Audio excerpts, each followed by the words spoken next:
Hello, world. Welcome to the Speed Strength Show. I'm Tommy. And I'm Braden, and you are almost always pointing at yourself. In what way? Like if you had, like if my hands were at my side and pointing at my feet. Like, is that what you So, mean? I mean, okay, so there's that aspect of it for sure, where, yeah, like you could be pointing at like a, a part of yourself, depending on like where your hands are oriented and stuff. But I'm thinking the way I'm saying it is if you're pointing at something, Hmm. you're also pointing at yourself. And I'm not just saying that because of the fingers like that aren't pointing are pointing back at you. Okay, good. Because that's what I was Which thinking you were that's referring to. And I'm like, that's a yeah, that no. everybody says that. Everybody says that. But what I had this thought earlier this week or last week. Um, and in my head, a point could go through the thing you're pointing at and keep going and then go all the way around the world to point back at you. Were you high? And so, I was not. This is ridiculous. This is goes I know all it the is. way around the world and I comes know, back. yeah, I know it's ridiculous, but this was the thought that I had, and to me, it makes a little bit of sense. I'm not saying it's right, but it makes a little bit of sense to me. And my brother was not on board because he's like, points can't follow gravity. That doesn't make sense. Um, and then Bronwyn was not on board because she's like, you point at something and then the point stops there; it doesn't go through. So, No, there's no range. Like in so the way I'm thinking about it is that if your outlandish theory that you've come up with here, let's say it's true, that would mean that, when I point forward at something and then it starts traveling all the way around the world, yeah, if it was truly traveling as far as it was and following the circumference of the earth or the surface of the earth, yeah. wouldn't everything along the way have to be aware of that point? Do you get what What I'm do you saying? mean? What do you mean? Be So, aware of it. so if I'm standing here and I point forward at the wall, Mm-hmm. between me and the wall, someone could see that I'm pointing at the wall. But if you were on the other side of the wall, you have no idea that I'm pointing. So Oh, then that's does the interesting. point actually would it follow through because somebody would not like Hmm, no one would be aware of the point. So that's that's interesting. where I see the trouble of that not being able to travel all that distance is that the message would get Hmm. lost. That's interesting. Yeah, if you're looking at it like that, that's interesting because it's a gesture, like it's body language, It's right? So communication in some way. there's no physical thing. So if the whether or not the point has the ability to go through the wall, the message is still getting lost. I guess I'm comparing it to. Did you ever watch like Bugs Bunny and like the Looney Tunes and stuff like that? I'm sure not like consistently, but I've seen a bunch No, of it on you're television as a kid. And you're aware of them yeah, anyway. I can't name episodes or things like that, but I've Yeah. seen So seen yeah, stuff out of it. I can't either. But there is a there's at least one where Bugs Bunny throws something that goes all the way around the. Maybe it's like a glove full of like bricks or something. I don't know. That goes around the world and hits somebody in the back of the head, something like that. Or if you've seen Rick and Morty, I don't know if you've seen Rick and Morty. I have seen some Rick and Morty.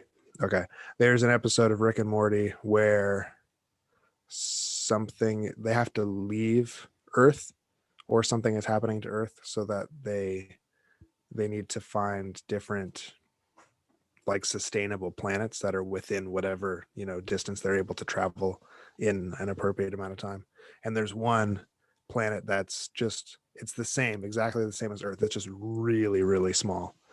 Um, and so Morty is playing catch with himself, where he'll throw the ball and then turn around and catch it, and then throw the ball and then turn around and Yeah, catch because it. it's It's just coming around. Yeah, it's just super, super small like that. So it's that kind of idea. But if you're throwing a glove full of bricks or a ball, and if it had the ability to go through the wall, the anything on the other side would know about it. you'd be aware of it because you would get hit by the Yeah. ball or you could catch it or whatever. So yeah, that was my first thought is that Mm-hmm. A, it's absurd that a point would go all the way around the world. but then going with it, going, okay, well, if it could, does it Mhm. actually? Because it's a message, it's a form of communication, and so Yeah, that's if it right. doesn't actually get to where it needs to go, then like if you hear a message, was it ever sent? Or if you don't hear a message, was it ever sent? If Yeah. a tree No, that's falls a in the good point. woods, does it make sound? And all that type of stuff. Yeah. No, that's a good point. That's a good point. I didn't consider that. No pun That intended. makes that makes a lot of good. Very That good. was that was that was well timed. That was good. I mean, I did not intend that, Oh, I but thought you did for sure. no, I definitely did Oh, not. okay. That's cool. I'm glad you caught it. I'm glad you caught it for sure. Um Even to the baseline, like the whole principle is based on my assumption that a point can follow gravity. And it sounds like you're also not on board with that. I honestly haven't really given it much. I haven't given that particular thought much time. Okay. Well, I'm getting this as a surprise in the Yeah. 10-minute intro, so you never have any time to think. Right. But the first place my brain just went to was, even if it travels all the way around the world, or could, if the message isn't received, does it actually, Right. then maybe it doesn't work. So that was just the first place my brain went to. And I don't think it would follow gravity either, because it's a visual command or signal or message. It has no So weight. has no It's not- weighted. And it's I not don't know physical. either. I'm not an acoustics expert, but I don't know, does sound, do those waves follow gravity in some way? I don't think I so. don't know. I I don't don't, think so. but a point or some sort of visual cue or message definitely wouldn't, because it would follow, well, I guess, like how light travels and things Yeah. like that, because we're seeing and we're visually taking that information in. Yeah. I guess if it could travel, then yeah, I guess I would imagine it as being purely linear. Like you point and then it just goes in a straight line that direction. So it would, it would angle away from the earth at some point. Yeah. So I guess I'm politely saying I'm disagreeing with you on both of these Oh, points. that's fine. That's fine. But even still, like me thinking about it as like a communication thing, I'm kind of like, now I'm of the opinion that the point doesn't move at all. Like it happens. Your finger is where the point is and it never moves from that. Yeah. And you have to just visually be within sight Yeah. for it to be So, received. So it doesn't necessarily yeah. even move linear, because if I was, or in the forward direction, because if you were pointing north, but I was to the east of you Mhm. and I saw you pointing north, even though I'm not in line with where you're pointing, I would still see where you Yeah. were pointing. Yeah. So Yeah. No, that makes sense. All right. I all withdraw. All right, whatever. I withdraw. Yeah. I'm not gonna push this one. It was an interesting thought though. Well, I'm interested that you got basically a different answer from every person. That is cool too. That is cool too. And I didn't even, so this is the thing, because I said almost. I didn't say always. I thought about saying always. But as I was thinking through it by myself, I thought that if you point straight up and then gravity pulls your point back down, that's still to you. But if you do straight up and then a little bit offset, then your point would land on the ground It's like a beside you. projectile. Yeah, kind of. But then it also doesn't make sense that way, because projectiles would hit the ground before coming all the way around the earth. So this one was foolhardy at the onset. That's But all right. it was a fun conversation. Like I said, I'm not I'm just mad about interested that you got so many different answers from different people. Yeah. That I think It's you cool. should share this with other people to see if if maybe everyone comes up with a different answer. I mean, maybe the people listening all have different answers. Yeah, Maybe you never not. know. I guess they'll never know unless they talk to each other Or us. or us, and we can relay between. Yeah, we can be the medium in between. Yeah. I mean, that kind of goes along with what we're talking about today too. That I feel like everybody has a different answer or a different reason for doing. I mean, it kind of applies to everything. For doing or not doing something, everyone's going to have different rationale behind their decision. Um, and as we alluded to in the last one with unilateral versus bilateral, it can be somewhat controversial depending on who you're talking to. I guess anything can be somewhat controversial. Um, but I guess this one we're going to get into the rationale we each have for choosing one over the other. Yeah, and that's where you might get all the different answers from people, is because there's so many reasons you could use one or the other. And so, someone might say, I like unilateral training for this reason. And someone else might say, I like unilateral training as well, but it's for this other reason, this other justification.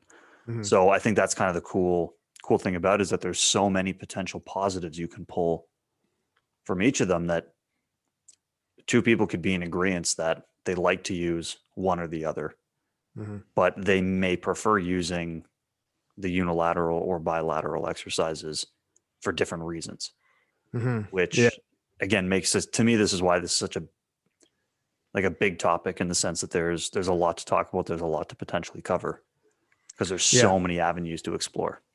Yeah, definitely. I mean, last time we talked about the bilateral force deficit as, at least from what I've seen, something that's a main driver for people choosing this stuff, choosing unilateral exercise. Um, and we both don't necessarily agree that that exists or that it's a good reason for choosing something, because you can train your way out of that. It's Um, suspect at best, so I don't know if I would solely pin my argument on that. yeah, I exactly. or I wouldn't. Other people may, Yeah. and that's okay. But Hmm. I wouldn't want that to be the only rationale I'm bringing to the table Yeah. as to why I'm doing it. Um, Another big one that I've seen a lot of was like load through the spine, and like less load overall, which is likely less injury risk, less load through the spine, because I mean, it big time depends on what exercise you're doing. Um, but less load likely means less load through the spine. Um, and if you're comparing back squats to split squats, where your torso is vertical for one and not vertical for another one, of course, you're going to have less load through the spine, um, and less load overall. But I'm also kind of like, unilateral exercise, you need to do double the reps. So you're loading twice as many movements. So is that like, it's not necessarily apples to apples, I guess. I would agree with that. That Mm-hmm.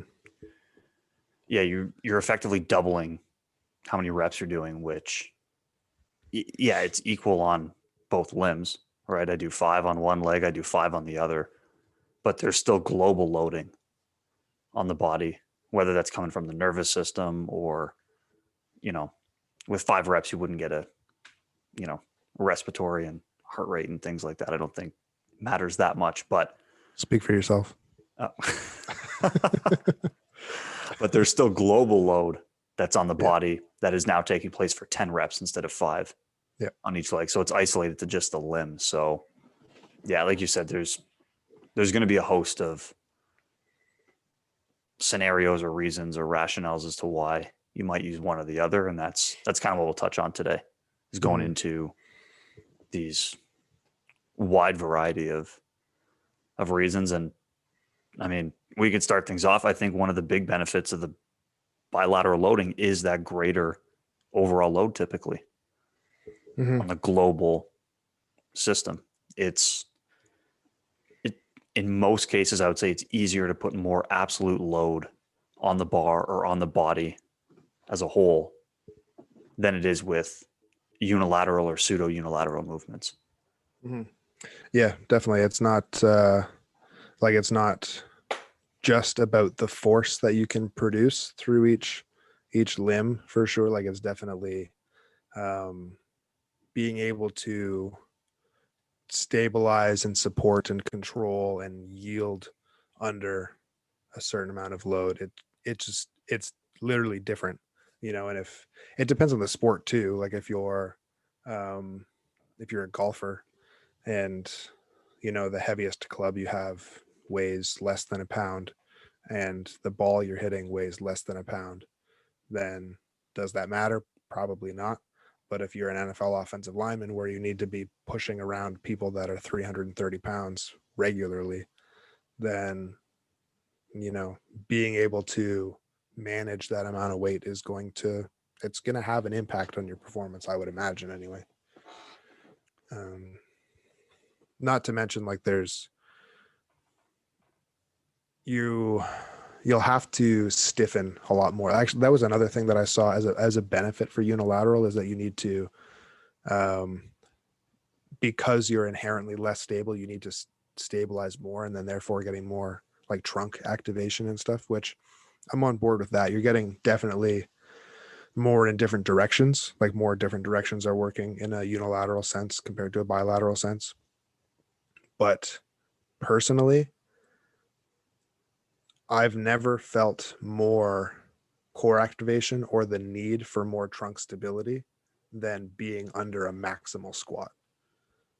Yeah, because there's so much load on your shoulders and spine Exactly. that the bracing that you need to use to stabilize that load Yeah, exactly. is off the charts. And I'm by no means anywhere close to an expert split squatter or pistol squatter or whatever, but from what I have done in those movements, I think you'd be very, very hard pressed to get the same level of just, yeah, isometrics. And like, again, you're going to get more in the frontal plane and more in the transverse plane from those unilateral movements, which is important. Of course it's important. But you're going to get way, way more in the sagittal plane trunk stability from bilateral movements, in my opinion. And also too, what's the global effect of bracing for that bar, right? So, if you look at something like a split squat, and let's say someone's loading up 200 pounds and they're doing that, that doesn't mean, like, what happens if they go and do a squat and they have 400 pounds on their back? Let's just say in theory they can double that because it's now on two legs. Just because you can brace well with 200 pounds in a split position doesn't mean you could handle necessarily the absolute load of 400 pounds on the bar in a different position, because the overall loading and absolute load or external force that's acting on the body is way greater. So I think, again, that's where one of the big benefits of bilateral loading comes in, is that you can't necessarily replicate that type of external load with a unilateral movement, because of the stance and things like that. So, and there's bound to be benefits. I'm not like a physiologist or anything like that, but what's the hormonal response? What's the nervous system response to that extreme level of external load that you would get in a bilateral movement, and what comes of that? And I think there's benefit to getting those responses out of the body. Mm-hmm. Yeah, definitely. Like, that's a great point. That, yeah, if your right leg can handle 200 and your left leg can handle 200, and together your legs can handle 400, your torso can probably still only handle 200, or maybe a little bit more in a bilateral position. But if you haven't done it, then Or you haven't exposed it to more than that. yeah, it's not the same thing. But yeah, for sure. Um, it's of benefit to be able to handle that for people that are going to need to handle something like that in their sport. Then it's important.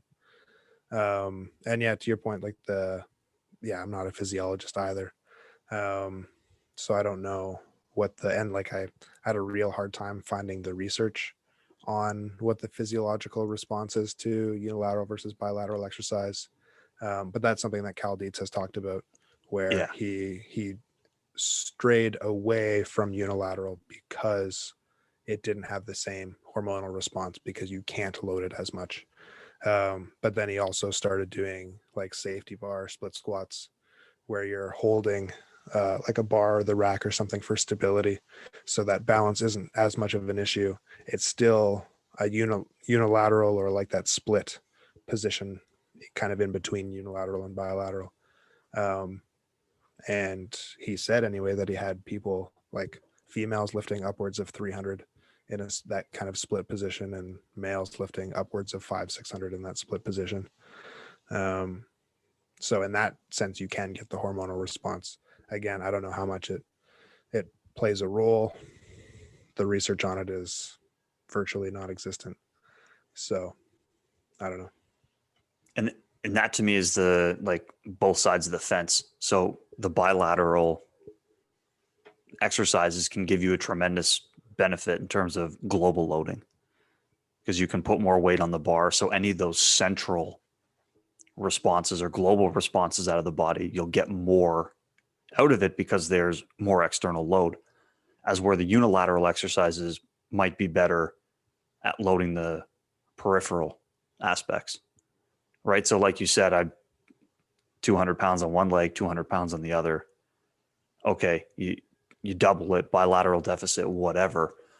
I do agree that you're probably then getting more load through a particular limb or particular muscles in a limb by going unilateral loading because you're stressing the local area more as opposed to the bilateral movements, which will probably overall stress the global aspects to a greater degree. So if you're looking for global central responses, the bilateral exercises might be your choice.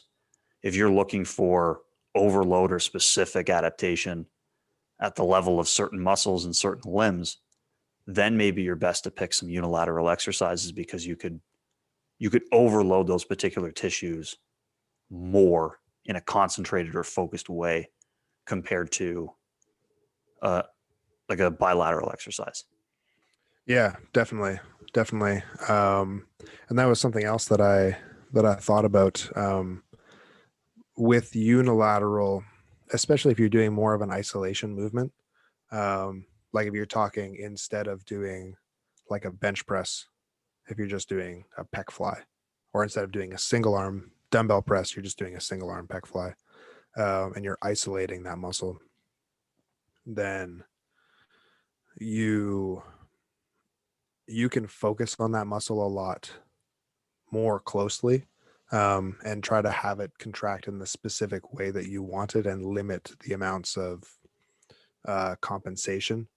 Maybe it's more like how I'm thinking about it is more of like a bodybuilding style of things, and you can create that mind muscle connection a little bit more. But I mean, if it's something that's important for you, then and you want to like really push the amount of activation you can get out of that muscle, then there's benefit to anybody, I think.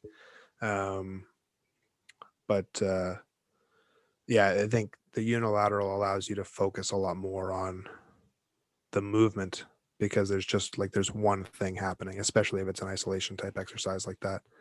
Um, and I think you'd be a lot safer pushing a movement like that closer to failure.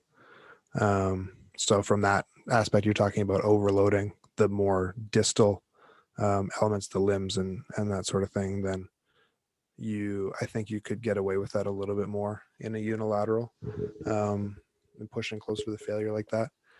Um, but the other thought that I had, because we've talked about being able to like train your way out of the bilateral deficit or train yourself deeper into the bilateral deficit. If what you want is just pure force production from whatever the limbs are that you're training, then I think it makes sense to like whatever you're already good at, just do that. Like if you're literally just going after maximal isometric force or maximal eccentric force or whatever, then whatever's already solid, just do that because you get the most output out of that anyway. Um, and then if you're dealing with somebody that's in a very much bilateral dominant sport, like we talked about volleyball last time, as being a more the more of the important tasks are a little bit more bilateral in nature. Or more than most team sports. More than most team sports, that's right. um yeah, and then you compare that to, I don't know, like a receiver in football, or you know like a winger or something in rugby, someone that's running around a lot and doing like has to play in space a lot more, and presumably more of their activities require one leg at a time, then if they don't happen to already be good at the thing that they probably should be better at, then you can take the time to train your way into that. But in the meantime, when you're going after the maximal output, you can rely on what you're already good at and get that output. Yeah, and like I said, that's kind of how I've thought about the output perspective of this, is that if I'm looking for a large global output, I'm probably going to need to pick a bilateral movement. If I'm looking for a large local output or a more concentrated loading in a particular area, then I'm probably going to go to the unilateral movement, because I can likely get more load through a more concentrated area of the body. Yeah. I mean, like, definitely, potentially. I think just for me, if I'm thinking about the difference between you and me, if you wanted to, without doing like a quad extension kind of thing, but if you wanted to target like a knee extension based movement, me personally, I think I would get a lot more force production and benefit like locally to the quad knee extension through a squat. And I think you would get a lot more benefit through a split squat because you've practiced that movement more. You're more comfortable in that kind of a position than I am. And I don't think I would get a lot less out of a split squat compared to a squat. Yeah, but you're in the case where you've been trained so far, I'd say, out of the bilateral deficit, Exactly. because your sport lives on one extreme compared to, like, if I think of a team sport athlete, there's not a lot. Like, if I think of the athletes that I work with, there's a lot of them that maybe don't think they could load like a rear foot elevated split squat very much. But if you push them, if you write in their program, go heavy, they will probably be able to get the load up to a point where, okay, if I want to have more load on the spine or the body, or the global system, I probably need to go to a back squat or something like that, because then they're going to get 200 or 300 pounds on the bar. But then again, that's distributed over the entire system, is where I could probably get them to, get up to 100 or 150 plus pounds with a rear foot or a Bulgarian split squat if I really push them. And that's going to put more load on the lower limb that they're primarily driving with the movement. So if I'm thinking, okay, what am I looking for right now to the training? Do I want more of a global, or do I want more of a local response? That's probably going to influence which one that I pick, and then how I, drive and push them.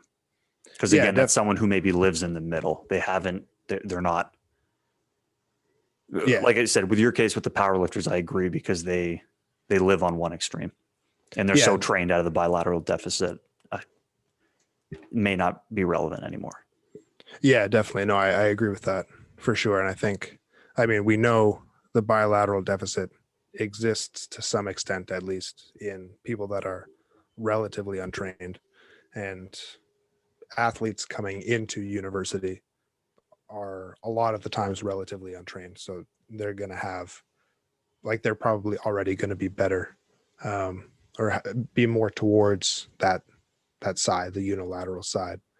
But I guess all I'm saying is, like, if you are a little bit better at one, and you just need the pure force, regardless of if it's global or local, just whichever one you're better at, you'll probably get more response out of that. Yeah, because you're going to have more output. Yeah, exactly. I do like, though, the other thing you said, well, maybe you didn't say it, but it reminded me of, like, the fact that unilateral exercises, like, you're asking a lot less of the trunk, but more of that limb specifically. And that limb is going to need to stabilize a lot more. And so you're forcing that limb to manage, more movement options and stuff, which I think is just generally valuable for sport, because you have infinite movement options, on the field of play all the time. It's such a wide degree of freedom. Exactly. On how you move. Learning how to manage that and practicing managing that is important. but yeah, just building, more coordinated joints and more robust joints, and like from an injury, I agree to a certain extent with like the loading is decreasing injury risk with unilateral stuff, but I think some degree of unilateral loading can make you more injury resilient or resistant as well. Um, Because it trains you and puts you in different positions for and that, postures. for sure, like just the pure variation of it. But also like you're not going to get, you're not asking the same of your rotator cuff if you're comparing a barbell bench press versus a single arm dumbbell bench press or a single arm overhead press. You're required to stabilize that load a lot more, or even like a bottoms up kettlebell press. You're required to stabilize that a lot more. And same thing in a pistol squat versus a split squat versus a back squat. You're required to stabilize a lot more. So you're getting likely, and again, like the research I saw wasn't amazing on this, but you're going to get likely more adductor activation, likely more glute activation, provided that the load is somewhat equalized, you know, um, which I think is a benefit for athletes, to have the ability to use those muscles and co-contract and that sort of thing. Well, and then even the idea too around using the muscles separately in a unilateral where, okay, I use one leg and then I use the other, or one arm and then the other, right? That's a way that you can also potentially address some asymmetries as well, which bilateral loading probably doesn't give you nearly as good an option for Could that. even it could even exacerbate asymmetries. Yeah, Exactly. there was one study I saw actually that looked at, I can't remember exactly what they were doing. A lot of the research was kind of a blur because I didn't like it that much, but um, this one, the unilateral stuff improved whatever the measures were on both legs, but the bilateral stuff improved the measures, or at least some of the measures, only on the dominant leg and not on the non-dominant leg. So you are likely, like, your body's always trying to make things easier on itself. So if you have one leg that's stronger, you're going to use that leg more in the bilateral movements, which like maybe is okay, but potentially injury risk. Um, the other thing that I wrote down was just like athletes need to be able to move in all directions. So if you have one leg that's stronger, one leg that's weaker, maybe you're good at side shuffling one way and bad at side shuffling the other way. And you're not going to be as good at your sport as possible if that's the case.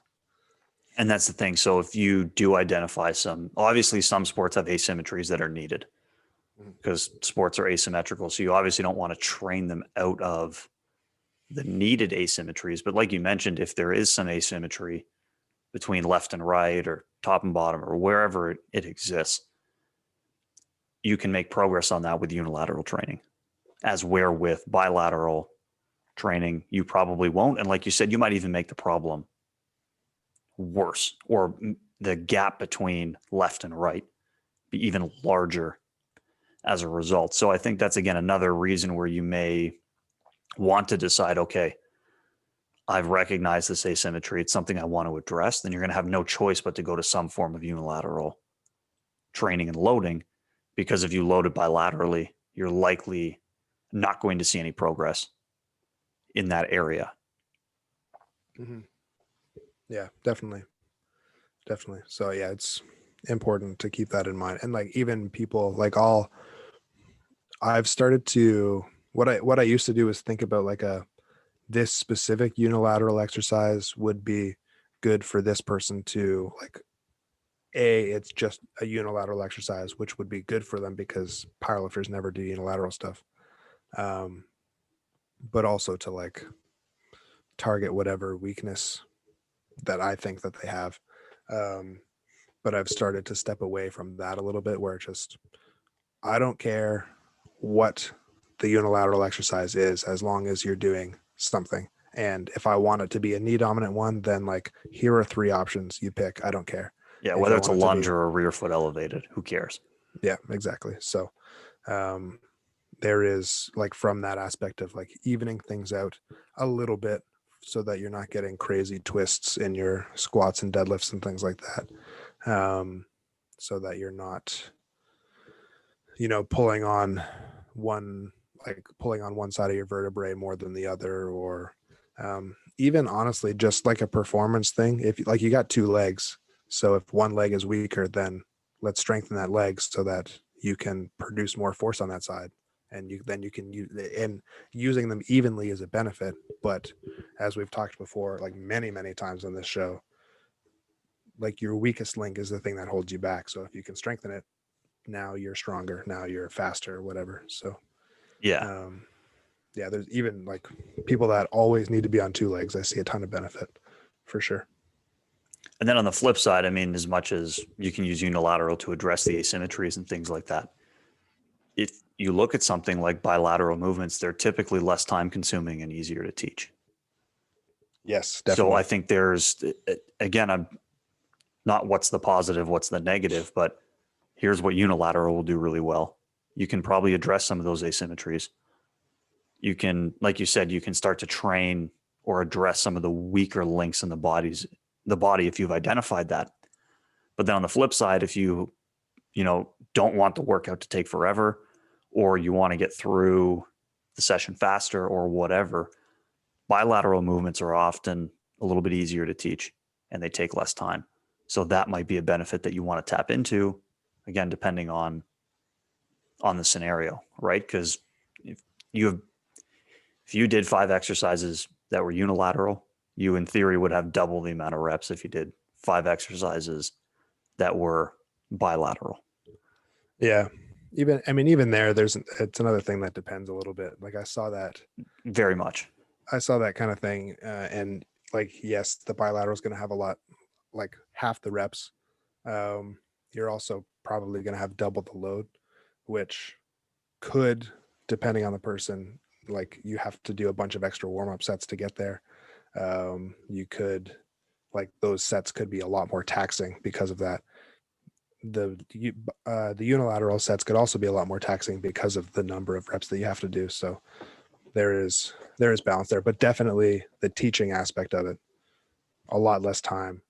And I mean, if someone can't squat at all, then like I'm not going to start by showing them a pistol squat. That doesn't make any sense. Like, let's learn how to squat, then we can do some kind of a lunge or a step up, and then we can do the single leg stuff. Like, I feel like you're trying to run before you can crawl at that point. Yeah, from the time standpoint, I was just thinking like having loaded both trap bar and split squat movements quite heavy. I will get through the trap bar faster than I will get through the split squat. Or like the example you brought up with Cal Dietz, where they're really loading up the rear foot elevated split squat because they're holding the bars balanced and things like that. Yeah. I mean, in that Like, situation, you've got like the worst of both worlds at that point. yeah. So then if you do 2 or 3 heavy reps on one leg to just switch right over to the other leg and then go ahead, like you will, at least I did this for the unilateral stuff. I would set up, do my 3 reps on one side, bring the bar back in. Okay, take 30 seconds, get yourself back together, get under the bar again, reset, and then set up on the other leg. Because with really heavy weight, you don't want to try to shuffle your feet and adjust out of a RFS or a split squat or something like that. So that's where I found going heavy on some of the unilateral stuff takes forever in the weight room compared to its bilateral counterparts, which also take a long time because you're going heavy, but it's even more extreme with the unilateral stuff. So if you're trying to get a session in an hour, going really heavy on the unilateral stuff might only afford you the time to do a few things Yeah, that you definitely. wanted to do. Definitely. And I mean, I'm glad you brought that up too, because I feel like most people would not reset between, like they would do their maximal 3 or 4 on one leg, switch to the other side and do their maximal 3 or 4 on that side too. I would be Um, terrified in a split squat to try to do that yeah. Well, with like and a heavy amount of load. yeah, with reason. Like, I and would I never do think that. that's another thing that kind of like And if I can It, do it, it's not that heavy, is the way I yeah, looked at it. Like exactly. if I Well, could set up and switch my feet in a split squat with the bar on my back, it probably wasn't that heavy to begin with. yeah. So And that's another point I have here about like unilateral stuff should have less injury risk, but based off of how people practice it, it might not. Like if you're doing maximal 4 and then you have to do 4 more with the same weight, like you're so fatigued by the time you're starting your set. yeah, Like is it going to be good form? Maybe, maybe not. Like you could, if you have a minor miscalculation on how much you think you can do that day, like you probably are failing like a lot of the time, you know. And like it's not like I do that stuff a lot, but I think based off of the times that I have done unilateral stuff, even with light weights and a lot of reps, like I'm tired by the time I'm done one leg, and then I have to do the other leg. So it's and that's where that's sort of the benefit of the ease of bilateral mhm, training can mhm, come into play. Like it's going to be a lot easier to program heavy strength work at 85+% with bilateral movements than it is with unilateral movements, because you have that unpredictable, outcome of, like you said, I did 3 on one side. Now I got to do 3 on the other, but I'm already gassed because there's a level of overall fatigue, mhm, especially in movements that are pseudo unilateral, mhm. right? If I go really heavy on a split squat or a rear foot elevated split squat, that back leg is still working. It's still doing stuff. So Yep. now when I switch and go to the other side, it's not coming into play completely fresh. Yeah. And so I think that doesn't mean you can't go heavy with unilateral loading, but it's certainly easier from like a coach or programming perspective to do bilateral loading very heavy, Mhm. because you'll get a more predictable outcome probably Yep. from the athletes, because you're never going to deal with, like you said, did 3 on one side and now I don't think I can do it on the other because I'm so tired. Yep. Yeah. Exactly. Exactly. That's actually another. Well, here I'll get this one first. Um, I think another benefit of the bilateral is that you have a little bit more freedom of loading, I think is how I want to phrase it, because no matter what the movement is, your body weight is part of it. Um, so you'll have people that like they're just not strong enough to do one, split squat. Like they might not be strong enough for that. Or if you have like ACL rehab patients or people that are coming off of like hip surgery or something like that, they just can't. Like it's loading one side, is the injured side is way too heavy. But if you put them in a bilateral stance and you get the other leg to help them, you get that injured side, or that, like, if someone, even if they're not injured, if they're they haven't trained at all and now they're 65 or whatever, and they want to get in shape a little bit, and you find out that they have one side that's weaker than the other side, and so you want to do unilateral stuff, but that weaker side can't do any unilateral stuff. Like you have to bring both sides You up. can bring them along with that. Yeah, exactly. And then you can get into the unilateral stuff because maybe you prefer that, but you would never be able to get there if you didn't do a little bit of bilateral stuff at first. Not to mention like all the coordination aspect of it, and that way you can actually do meaningful work without spending an eternity learning a movement and stuff like that.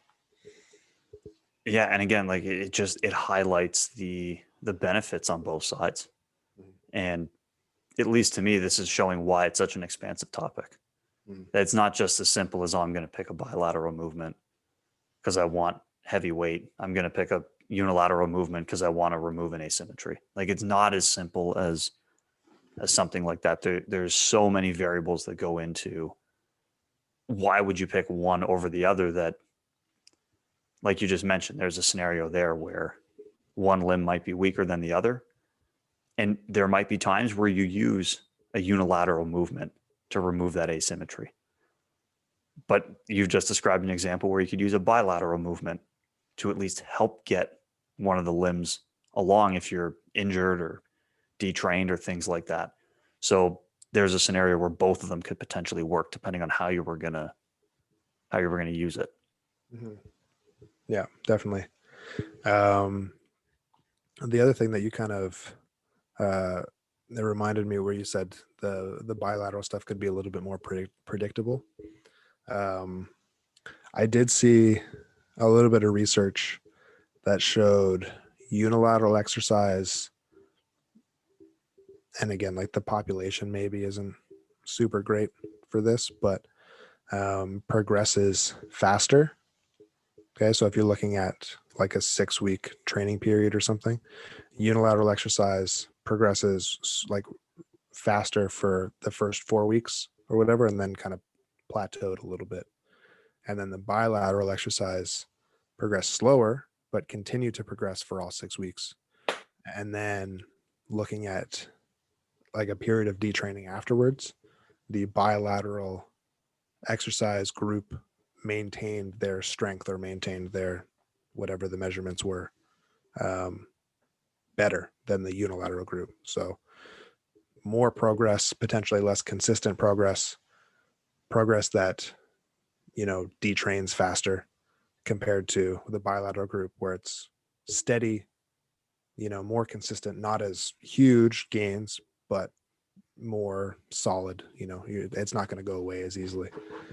Um, so depending on, if you're an athlete, what point of the season you're in, what point of your Yeah. yearly training program, then, if you don't have an opportunity to train very often, maybe you want to reach for that bilateral stuff to maintain for a little bit longer. And maybe if you're dealing like with combine prep or something like that, Yeah. And and you you're have a just, small window of time. yeah, then you want to ramp it up. So options for both there. Exactly. And again, like it just shows that it's not as simple as pick one or pick the other. Like there's a lot of things you have to consider. And you made an interesting point about the time of the year. And to me, one of the big benefits of bilateral training is the increased movement velocity. Mm-hmm. So, and then on the flip side, I think that, you get more velocity out of a bilateral movement, right? If you look at somebody jump off of two legs versus one leg, Yeah. it's not as fast. I won't even listen to that argument. You're going to be faster off of 2 feet than you are with one.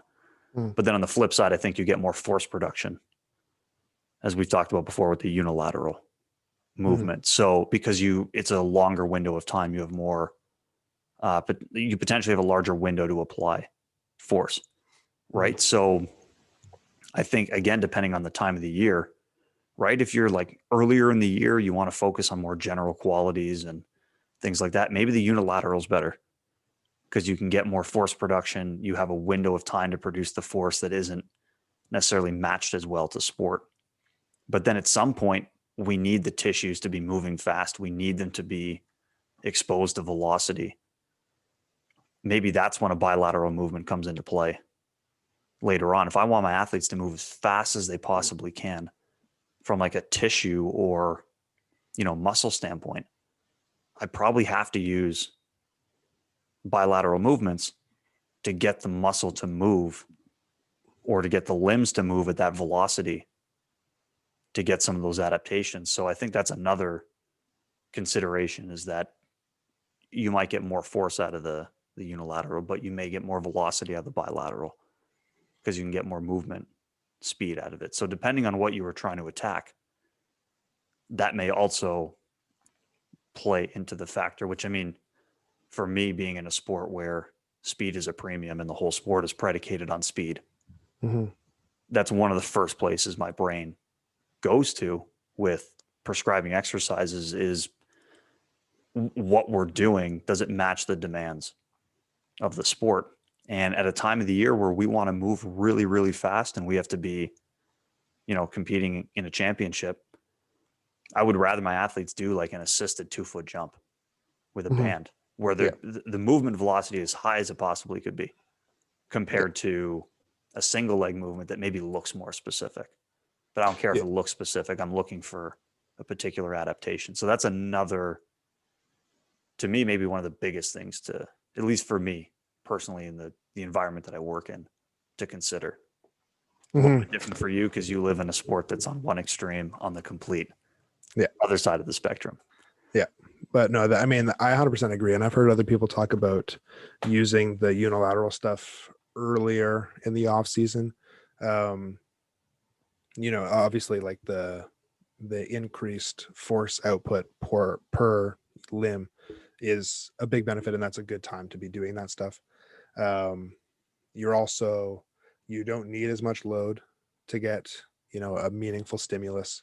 You are evening out imbalances, strengthening out the smaller stabilizers, and practicing coordination and stability and bracing in all kinds of directions, and all these different things that you also want to be doing all of those things, as soon as you're like get through your training season and you're detrained a little bit. You want to, I was listening to a podcast the other day, and yeah, he just talked about like you want to become a human again, and even out and learn how to move again and stabilize. And you don't, you want to kind of take the stress off of your body, so you don't want to be under a ton of load all the time.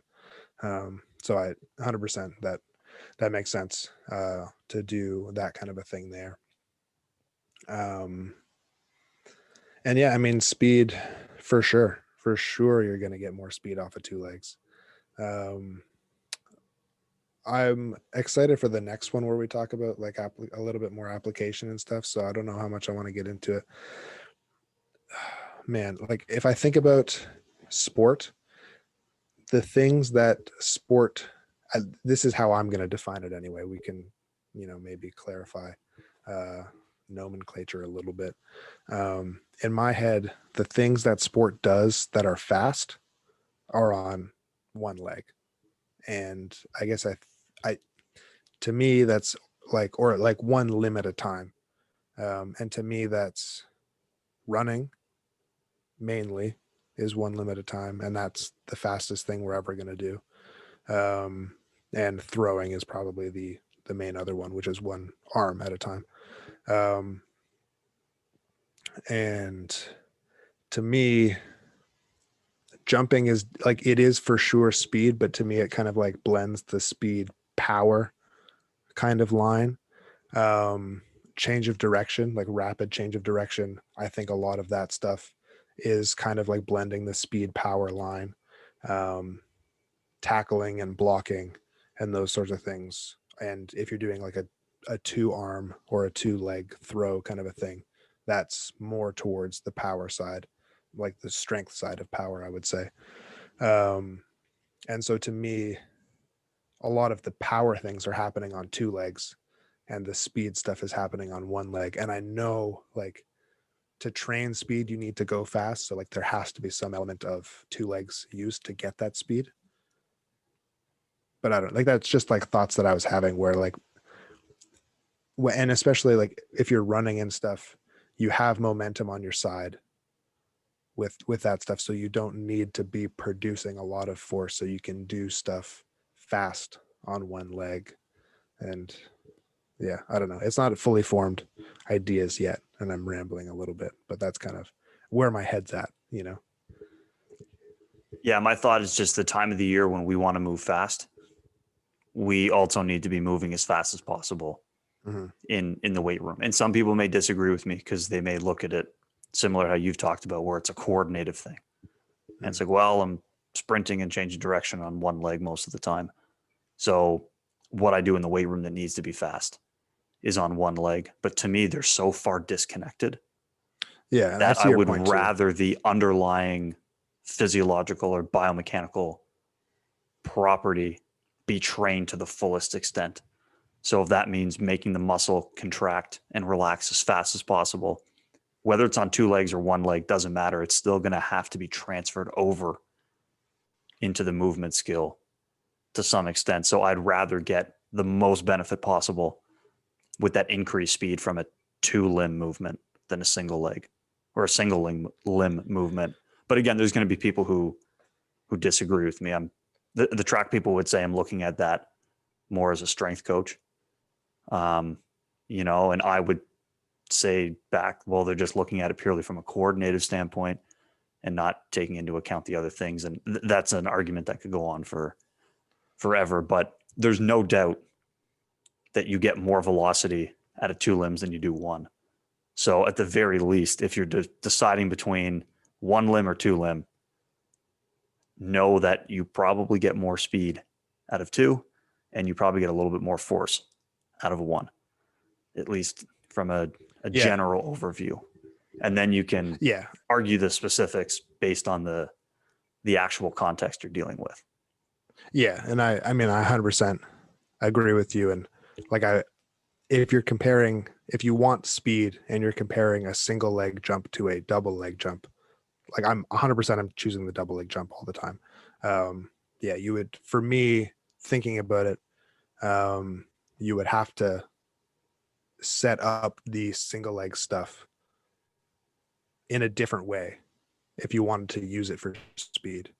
It would have to be more of like a dynamic kind of a thing if you wanted to use it for speed. And just thinking about how it applies to sport, I think it makes sense to do that stuff on one leg if you can. But if you wanted speed, like 100% a single leg jump is not going to be anywhere close to as good as a double leg jump, in my opinion, for that application. But yeah,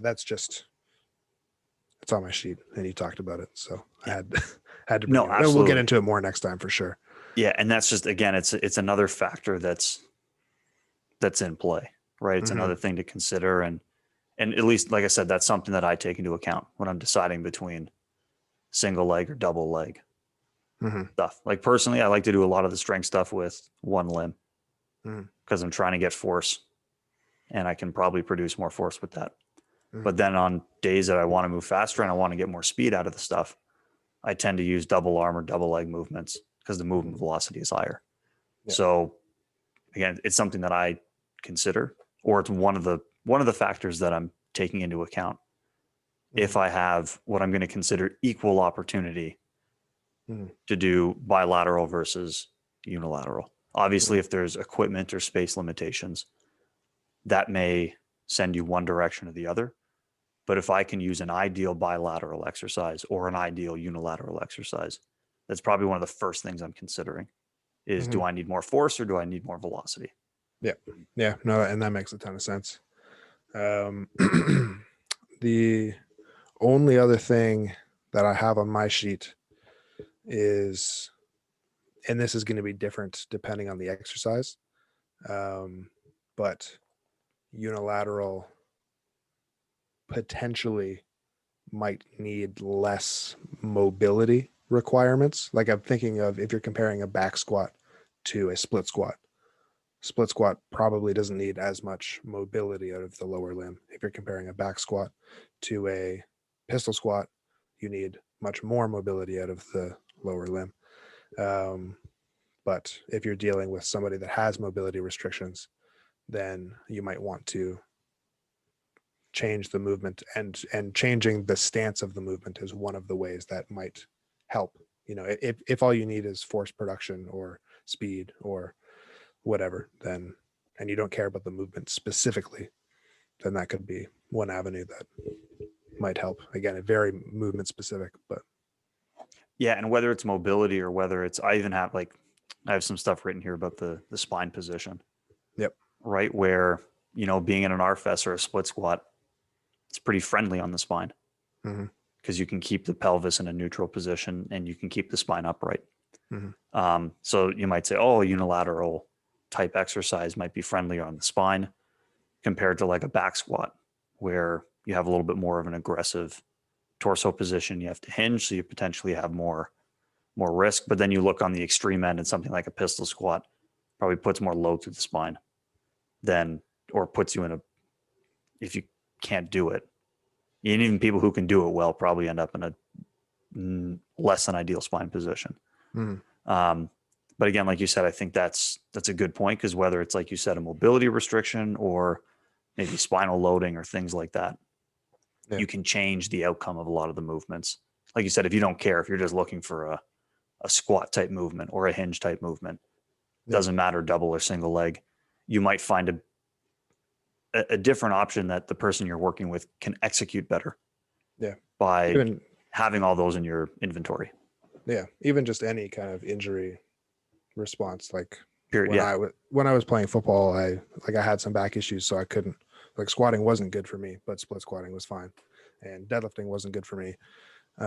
So I did hip thrusters, and which is also bilateral, but it just changes the loading. And yeah, thinking about the stance that you're taking is, and it's another way to modify the movement. So But you're still training, and that's the most important part. exactly, So exactly. So yeah, did you have anything else on your no, list that because you I wanted think to get to? they'll be more relevant for if we start talking about actually applying it Yeah. in particular scenarios. And I think we've thrown out enough. There's a No, lot of yeah. options, like a lot of things to consider. Hmm. Like I said, especially when you break it down and you start to, look at what's influencing it. It's maybe a more complicated decision than it appears to be on the surface. There's a lot going into bilateral versus unilateral. What's the right call?